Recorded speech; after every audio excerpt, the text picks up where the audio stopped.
Hello everyone. Today I have Priyanka Taslim. It's kind of unique and strange that I'm talking to a fellow Priyanka today. But of course, what's different is she has some lovely books behind her, and she is joining us right away from straight from New Jersey. And I'm really looking forward to talk to her more about her books and her writing journey uh, in the US. So welcome, Priyanka. Thank you so much for having me. I'm also excited to be interviewed by a fellow Priyanka for the first time. Yes. So tell me about your book, The Love Match, the latest book. I have seen you really excited opening the first copies of the book. I can totally understand the excitement that an author has. So, yes, tell us about your book. Thank you. So, The Love Match is my first book. It released in January in the US, and I do have a second cover. It released in March in the UK and around the world.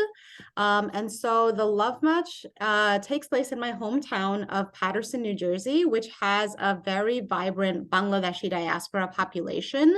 And it follows an 18-year-old girl who lost her father 2 years ago. And so, ever since that has happened, her family has really been financially struggling, so she's working full time and deferred her acceptance to her dream school. Her mom decides the solution to their financial problems is to set her up with the son of a wealthy family, but neither of them are really interested in that. And so the two of them decide that they're actually going to fake date and sabotage the relationship from within. So they go on all these dates over the summer and try to convince their parents that they are terrible for each other. But it's kind of complicated because this other boy has just arrived from Bangladesh, and he is a dreamer and he is a musician and he is everything that Zara finds very, very compelling. So she starts falling for him, and it has to hide that relationship because she knows her mother would never approve. And the two of them are working together at a tea shop. So her mother would never approve of her being with a dishwasher who has no aspirations for college or any other Asian approved parent, anything like that. Amazing. I mean, of course, sometimes there's something about these love stories and these conflicts in these love stories that is always refreshing. Although we may have heard some of these challenges in the past in various stories, but just the experience of reading such stories and the uniqueness that you bring to the character, let's say here, the protagonist has a different setup, different kind of culture around her is what brings life to the novel. So tell us more about your inspiration about these characters. You live or you have grown up in a vibrant Bangladeshi diaspora in the US. So tell us more about these inspiration of various characters. Do you already know some people around you who are part of your story? So I try not to base anything too directly on anyone I know, but it is definitely inspired by the experience of growing up in a little Bangladesh community. Because as you said, it is still refreshing to this day to encounter more diverse stories because they're just not that common, even to this day in the West. And so what I noticed is when we first started getting books by South Asian authors, many of them dealt with the experience of being the only South Asian in the room sometimes, usually surrounded by white characters, and what that felt like to be that one brown person amongst this cast of white characters. But that wasn't really reflective of my experience because I grew up in this working class Bangladeshi community. I grew up surrounded by, there were shalwar kameez stores, there were bakeries that were selling samosas.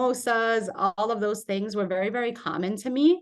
And as a teenager, I didn't always appreciate that. I really wanted, and I think a lot of teens in the diaspora have this, where they kind of want to be different. They don't necessarily want to connect to their culture because there might be people making fun of them for it, or whatever else might be the case. And so I was a voracious reader, but I never saw anyone that looked like me in books. And that kind of made me even more want to separate myself from my community, my culture. And it wasn't really until college that I gained more of an appreciation for it, especially as an adult. So that was when I was studying education, I was studying writing, and that was when I realized that I really wanted teenagers and kids to be able to have media that appreciated them, that made them feel beautiful, that made them feel like they could be at the center of a love story or an adventure or something else that was not just purely educational or about, for example, overcoming hate. And so that's when I really wanted to write something that was set in my hometown and make it a place that future teens would not necessarily want to throw aside if they were living in there or in a place like it. And then in January of 2020, there was a local tea shop that opened up that had Pakistani owners, and they unfortunately closed because obviously the pandemic was around the corner and nobody knew that.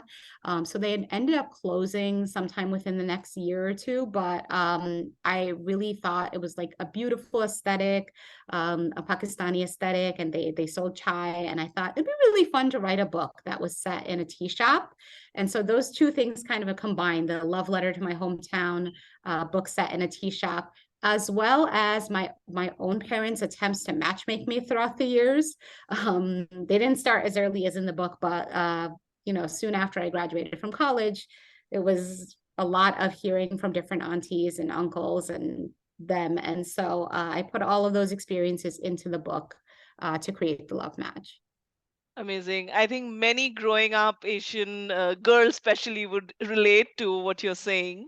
And also, I like the fact that nowadays the storytelling is no longer about just the representation of the Asian community, but really be the center of it. And we have seen this storytelling changing, not just in books, but also in Netflix, also in so many series. Like the latest that I remember is Never Have I Ever, and you see that there could be stories that are told from their perspective and not use the Asian characters as just one aspect of it and just for the representation, just to make sure that okay, the represent just finishing the math, that's something that unfortunately we had seen over the period of time, but luckily and really nice that a lot of new creators are paving the way for these stories. Very interesting. And tell us, Priyanka, about the whole publishing process, the whole journey, because I mean, you could be the best storyteller in the world, but unless the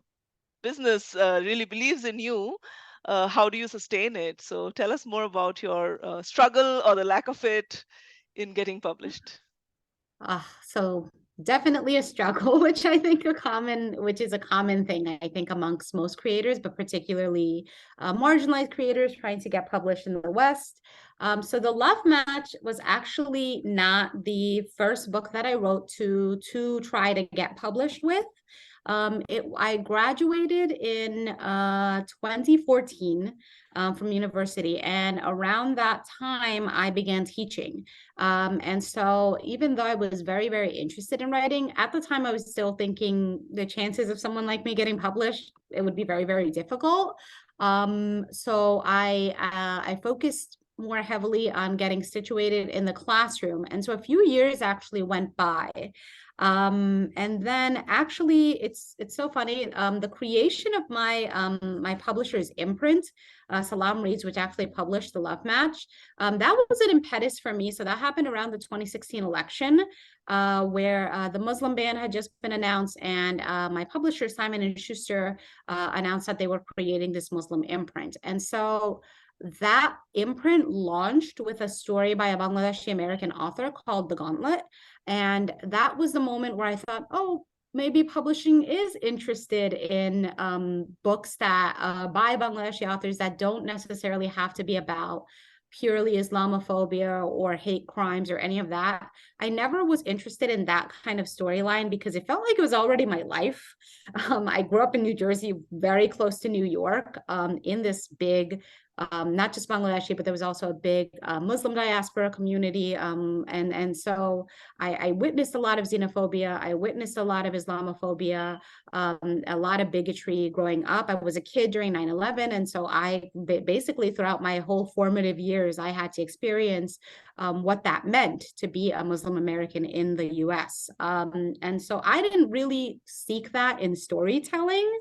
And so it was 2016. They just announced his imprint, and I thought, okay, I'm going to try to write the kinds of books that I want to with Bangladeshi characters.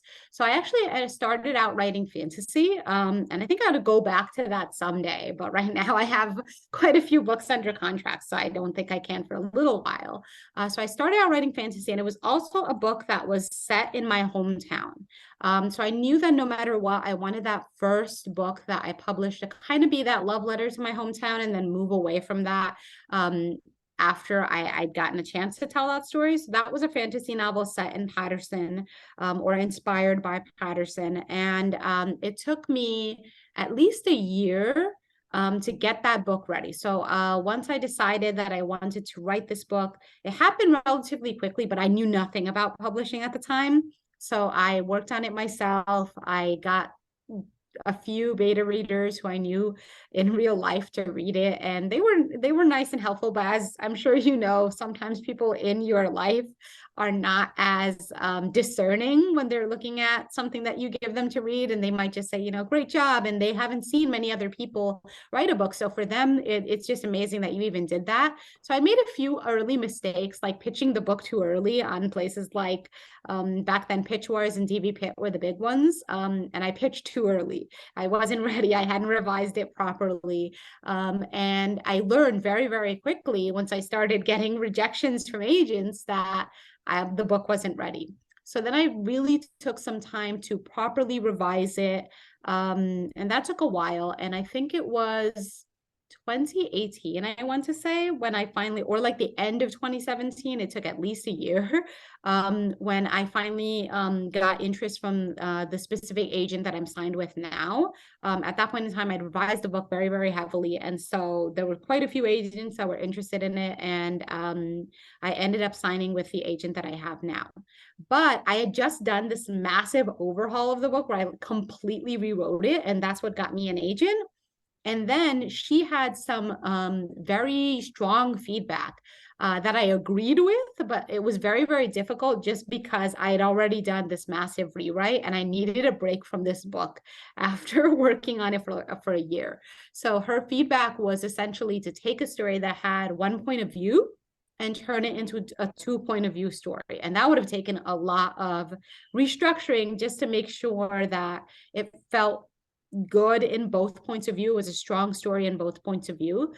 So I'd still love to go back to that book someday, but essentially I knew she was the right agent, because there are some agents that want to kind of throw your book out into submission just because they also make money through that. They're not getting paid otherwise. So she didn't say that. She instead said, why don't you work on something else and take a break from this book? So that's when I realized, okay, she's a good agent because she cares about my career, not just this one book and where it might go.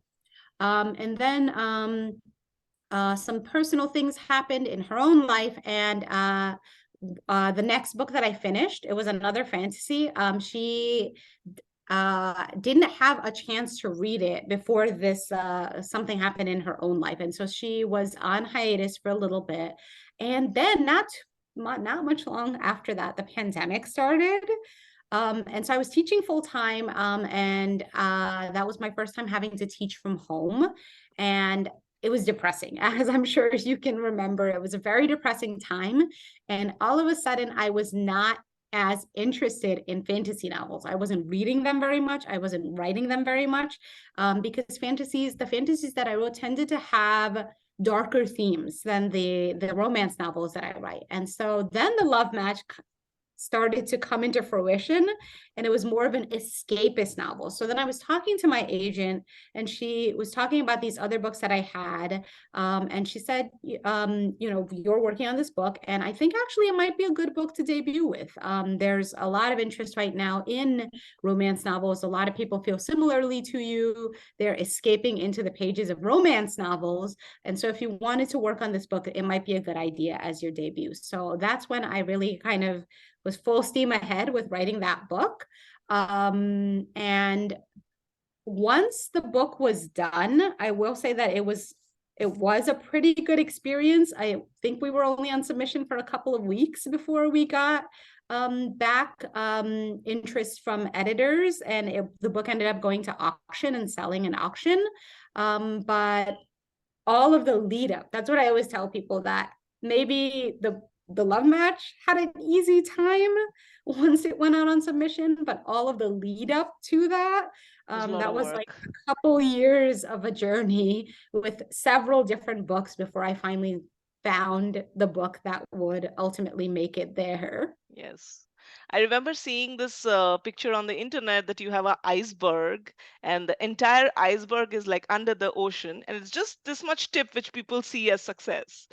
And Yeah. rest of it which you see under the ocean is actually all those years of, toiling, rewriting, knocking on several doors, and that part of the struggle is often missed out or probably not so glamorous to know. So I'm glad that you shared this with us, and I'm also very happy that you are able to, like, you are in a position where you can really be the voice of so many people, or so many people from your community, right? And fiction, at the end of the day, is also some kind of a power, because there is so much power in storytelling. So even though you decide to tell the stories that you imagine and not the stories that you have lived, let's say, it also holds a lot of power to kind of get people interested in your real story, let's say. So, I mean, there are always ways that you can escape from the real life in fiction, and there are always ways that you can plug in those little things around, right? So I'm sure as an author you must have been creative to, if not say everything about your experience of growing up in a Muslim community, but maybe you have given some hints, sprinkles around, right? So telling, but not like really telling, or all that. That's really the power of fiction, I would imagine. Definitely. I actually, because I'm working on my next two books right now, they've kind of had neck and neck deadlines, because I ended up selling adult debut while all of the chaos for the love match was ongoing. And I don't regret it, but there are definitely times where I'm like, oof, that's a lot of work that I got for myself. So it's like a Mm, feast of struggle at the same time. But as I'm working on these two books, I have this moment of like wonder sometimes, or like several times, where I'm just like, wow, now the things that I work on, maybe not all the time, maybe not in the future, but at least for now, I know that these will exist as books someday. And there yeah, is definitely this power in knowing that these characters that I create, in some way, they're going to be real. Other people are going to be able to witness them. yeah, And they have this kind of measure of immortality that I'll never have as a person, true. but they will exist forever, for like long after I do, knock on wood, they will get to exist, and they kind of get to shape the idea that people have of South Asian people, Asian Yes. people, Bangladeshi people, because, you know, It's also a as you know, responsibility, with power. yeah, It's also a it's a big, responsibility. yes, it's scary too. And I think that, whenever authors talk about the sophomore slump, I think that's where that comes in, where it's like this first book is out and there's so many different voices. And Yes. now it's this greater responsibility on your shoulders as you think about all of the future projects, because you don't want to mess up. But I do always say also that, no community is a monolith.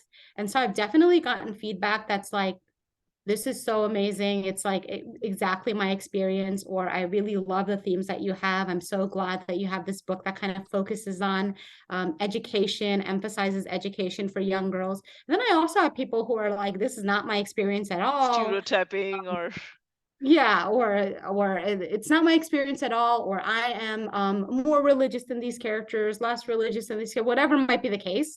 And so I feel like that's where there has been, because I've always said, I'm not necessarily writing books about religion. mm, Um, I'm just writing books about characters who happen to be part of a community. correct. And so I've mainly focused in, and I will continue to do so really, focused on writing about Bangladeshi culture.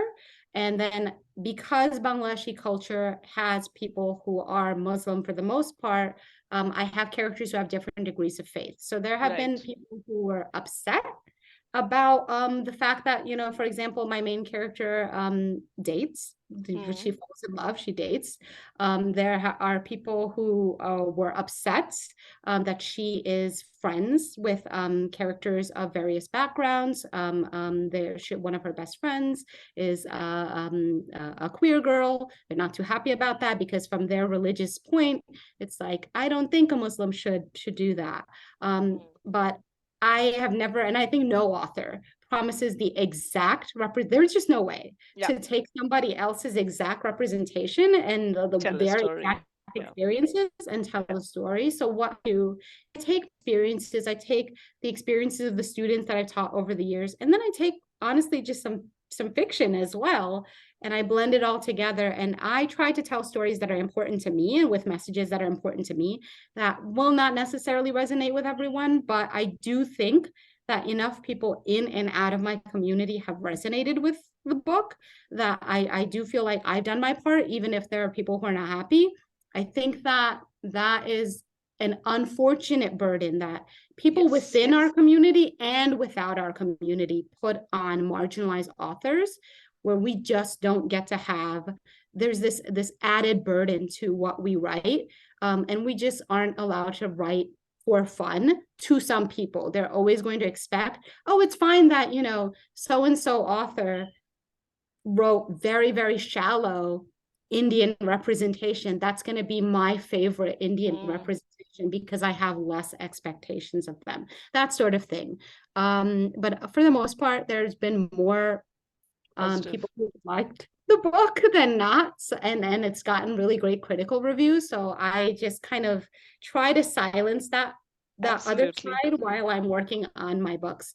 It's fine that I'm not for everyone. I think that's where people get confused sometimes with a marginalized author in particular. I understand, I empathize with them because everyone wants to see themselves reflected on the page, but I think that sometimes it is a sense of entitlement Yeah, yeah. to an It's author if impossible. they share your identity. So I just try to ignore that as much as I can while telling my Very well stories. put. Actually, I did not even think that there could be like so much that you had to like think and consider and have as a feedback. But you mentioned that you also wrote fantasy before. So how do you think about switching the genres between romance and fantasy? And does it really become difficult for an author to like establish herself as a brand in the industry to when they switch genres? So obviously I haven't formally switched yet. And there are some people who don't know that I used to write fantasy Oh, before, okay. because nothing really came of that. But I think it can be difficult, and that's actually why I focused on writing. My next several books are also contemporary, with some degree of romantic element. If I wrote a fantasy someday, I think it would still have a romance element to it. But I'm not sure. I've seen other authors change their pen name in some sort of way. So maybe I would have to do that. I would ask my agent's advice once I got to that point. But right now I do have, like, I'm working on the next YA romance for Simon and Schuster. And then I have two books under contract with St. Martin's, for which would be my adult debut and whatever follows that. So I kind of have enough on my plate with those things. But if I went back to writing fantasy someday, which I would like to do, maybe a pen name switch in some sort, I would Right. consider. Like, I think the readers who've liked these books, if they also like Would fantasy, like they it. might find some shared themes, because I did always notice there were some shared elements even when I switched genres. For a while, I was like, I don't know if I can write romance. I think I need some kind of magic in a book to really enjoy it. And now I realize I think I can. Well, obviously I can. It came out, but I think it's possible to write both, but maybe I need that romance element then to kind of bind the two together. So, what's the recipe for writing a good romantic novel? So I think that the recipe is to make sure the characters each have their own, that they feel like characters and not just props for the main character to fall in love with. And I think that's true of all characters, even side characters. And I've seen a lot of people say that they really appreciate the cast in the love match and they feel like fleshed out people, which is something that I really wanted to feel intentional. And so as you're reading the book, it's apparent that all of these characters have their own aspirations and their own lives and problems kind of going on in the background, even as Zara is experiencing them and they're kind of adding to her story. So I think that's a very big element of romance. With teenagers and young adults in particular, I feel like, so I wrote this love triangle, and that can be very, very controversial in romance. But the reason I wrote it that I don't think people understand is that I wanted to be able to tell a story that had these different reflections of Bangladeshi teenagers. Right. And so it was really great for me to be able to, like, even if you look on the cover, you can see The that, like, way they're dressed yeah, and exactly. The way that they're dressed, the way that they just come across as people. Harun is a little bit more buttoned up, and then like you have Naeem, he has his guitar, he's more casual, etc. And so it was before the love match existed, there weren't really any romance novels that were about Bangladeshi characters with other Bangladeshi characters, mm. and particularly Bangladeshi boys in any important capacity. So it was great for me to be able to write this book that had these two teenage boys who are Bangladeshi and very, very different. And also Zara, who's different from them as well, with similarities, with differences, to reflect these, just how different we can be. Because as you mentioned True. earlier, we tend to be tokenized as representation. So there's like one South Asian character, and they often fit into a stereotype, which Yes. is like, here's the nerdy friend, or whatever might be the case. So I wanted to kind of counteract that a little bit. And I believe when you're writing a love triangle, that each love interest kind of represents a different future, a different Mm. growth arc for the heroine. And I think that's where my teacher mindset comes in, because that's what I would tell the teenage girls that I taught to, like, you know, who's gonna bring the most Weigh your growth out options. of you? Yeah, exactly. I was always like, I taught the teenage boys too, but in my head, I was always like, dump him. He's not right. I couldn't always say it, but I was always thinking it. So that's kind of the mentality that I went in when writing this book as well. Amazing. Last question before we wind it up. So what's your favorite novel? Which books really give you the inspiration to write and continue to write and write full time? So that is a very tough question. I devoured so many romance novels, especially during the pandemic. Um, an author who was really, really inspiring to me as well was Sandhya Menon, because she was one of the first authors in the YA space to write this love story between two brown characters, and she did that for several books, and I enjoyed all of her Dimpleverse novels, starting with When Dimple Met Rishi. And Okay. then my friend Adiba Jaigirdar is also a Bangladeshi author, and she tends to write romances between girls, sapphic romances. But she's also been an inspiration to me. We started out around the same time, so it's just been interesting to see her journey and be inspired by it and inspired by her books. She just had her fourth book come out, so it's just interesting. You know, we started around the same time, and she has that fourth book coming out, and I had my first book coming out. So it can be like very, very different for people, just based on how that journey goes and how quick things move or otherwise. So yeah, those two authors, and then Saba Tahir. She in the fantasy space, and also now she's writing Yes. contemporaries. She's been very inspirational to me as a person. I've loved seeing her journey. Yes. I Um, saw her Skillshare lessons. yeah, I love her, and and her fantasy novels in particular, because I don't Yes. read too much heavy contemporary, unless I teach it in class. And so her fantasy novels were some of my favorites, are still some of my favorites. I love those characters in Ember in the Ashes. So Right.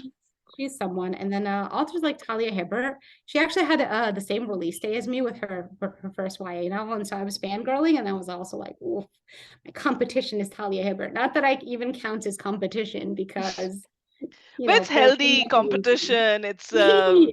drawing energy from each other, and drawing energy from each other's journey.